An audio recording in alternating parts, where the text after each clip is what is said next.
മത്തായി എഴുതിയ സുവിശേഷം 19-ാം അധ്യായം. ഈ വചനങ്ങളെ പറഞ്ഞു തീർന്നിട്ട് യേശു ഗലീല വിട്ടു. യോർദാൻ അക്കരെ യഹൂദ്യ ദേശത്തിന്റെ അതിരോളം ചെന്ന് വളരെ പുരുഷാരം അവനെ പിൻചെന്നു. അവൻ അവിടെ വെച്ച് അവരെ സൗഖ്യമാക്കി. പരീശന്മാർ അവന്റെ അടുക്കൽ വന്ന്, ഏത് കാരണം ചൊല്ലിയും ഭാര്യയെ ഉപേക്ഷിക്കുന്നത് വിഹിതമോ എന്ന് അവനെ പരീക്ഷിച്ചു ചോദിച്ചു. അതിന് അവൻ, സൃഷ്ടിച്ചവൻ ആദിയിൽ അവരെ ആണും പെണ്ണുമായി സൃഷ്ടിച്ചു എന്നും അത് നിമിത്തം മനുഷ്യൻ അപ്പനെയും അമ്മയെയും വിട്ട് ഭാര്യയോട് പറ്റിച്ചേരും, ഇരുവരും ഒരു ദേഹമായി തീരും എന്ന് അരുളി ചെയ്തു എന്നും നിങ്ങൾ വായിച്ചിട്ടില്ലയോ? അതുകൊണ്ട് അവർ മേലാൽ രണ്ടല്ല, ഒരു ദേഹമത്രേ. ആകയാൽ ദൈവം യോജിപ്പിച്ചതിനെ മനുഷ്യൻ വേർപിരിക്കരുത് എന്ന് ഉത്തരം പറഞ്ഞു. അവർ അവനോട്, എന്നാൽ ഉപേക്ഷണപത്രം കൊടുത്തിട്ട് അവളെ ഉപേക്ഷിപ്പാൻ മോശെ കൽപ്പിച്ചത് എന്ത് എന്ന് ചോദിച്ചു. അവൻ അവരോട്, നിങ്ങളുടെ ഹൃദയകാഠിന്യം നിമിത്തമത്രേ ഭാര്യമാരെ ഉപേക്ഷിപ്പാൻ മോശെ അനുവദിച്ചത്. ആദിയിൽ അങ്ങനെയല്ലായിരുന്നു.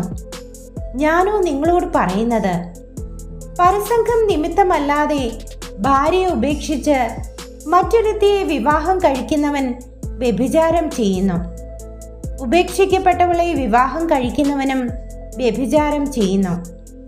ശിഷ്യന്മാർ അവനോട്, സ്ത്രീയെ സംബന്ധിച്ച് മനുഷ്യന്റെ അവസ്ഥ ഇങ്ങനെയെങ്കിൽ വിവാഹം കഴിക്കുന്നത് നന്നല്ല എന്ന് പറഞ്ഞു.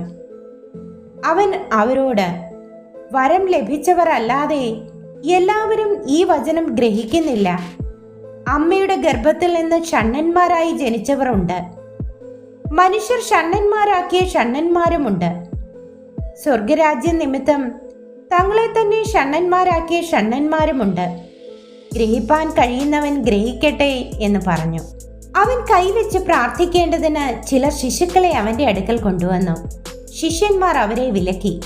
യേശുവോ, ശിശുക്കളെ എന്റെ അടുക്കൽ വരുവാൻ വിടുവിൻ, അവരെ തടുക്കരുത്, സ്വർഗരാജ്യം ഇങ്ങനെയുള്ളവരുടേതല്ലോ എന്ന് പറഞ്ഞു. അങ്ങനെ അവൻ അവരുടെ മേൽ കൈവച്ച് പിന്നെ അവിടെ നിന്ന് യാത്രയായി. അനന്തരം ഒരുത്തൻ വന്ന് അവനോട്, ഗുരു, നിത്യജീവനെ പ്രാപിപ്പാൻ ഞാൻ എന്ത് നന്മ ചെയ്യണം എന്ന് ചോദിച്ചതിന് അവൻ, എന്നോട് നന്മയെക്കുറിച്ച് ചോദിക്കുന്നത് എന്ത്? നല്ലവൻ ഒരുത്തനേ ഉള്ളൂ. ജീവനിൽ കടപ്പാൻ ഇച്ഛിക്കുന്നുവെങ്കിൽ കൽപ്പനകളെ പ്രമാണിക്ക എന്ന് അവനോട് പറഞ്ഞു. ഏവ എന്ന് അവൻ ചോദിച്ചതിന് യേശു, കൊല ചെയ്യരുത്, വ്യഭിചാരം ചെയ്യരുത്, മോഷ്ടിക്കരുത്, കള്ളസാക്ഷ്യം പറയരുത്, അപ്പനെയും അമ്മയെയും ബഹുമാനിക്ക, കൂട്ടുകാരനെ നിന്നെപ്പോലെ തന്നെ സ്നേഹിക്ക എന്നിവ തന്നെ എന്ന് പറഞ്ഞു.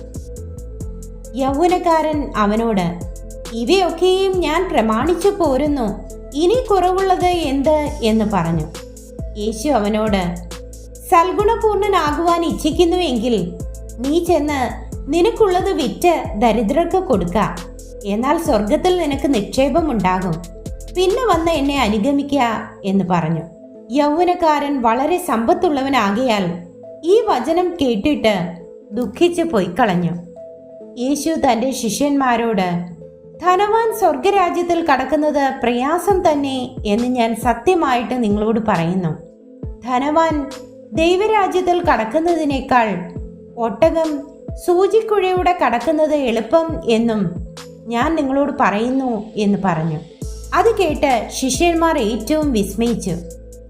എന്നാൽ രക്ഷിക്കപ്പെടുവാൻ ആർക്ക് കഴിയും എന്ന് പറഞ്ഞു. യേശു അവരെ നോക്കി, അത് മനുഷ്യർക്ക് അസാധ്യം എങ്കിലും ദൈവത്തിന് സകലവും സാധ്യം എന്ന് പറഞ്ഞു. പത്രോസ് അവനോട്, ഞങ്ങൾ സകലവും വിട്ട് നിന്നെ അനുഗമിച്ചുവല്ലോ, ഞങ്ങൾക്ക് എന്ത് കിട്ടും എന്ന് ചോദിച്ചു. യേശു അവരോട് പറഞ്ഞത്, എന്നെ അനുഗമിച്ചിരിക്കുന്ന നിങ്ങൾ പുനർജനനത്തിൽ മനുഷ്യപുത്രൻ തന്റെ മഹത്വത്തിന്റെ സിംഹാസനത്തിൽ ഇരിക്കുമ്പോൾ നിങ്ങളും 12 സിംഹാസനത്തിൽ ഇരുന്ന് ഇസ്രായേൽ ഗോത്രം 12നും ന്യായം വിധിക്കും എന്ന് ഞാൻ സത്യമായിട്ട് നിങ്ങളോട് പറയുന്നു.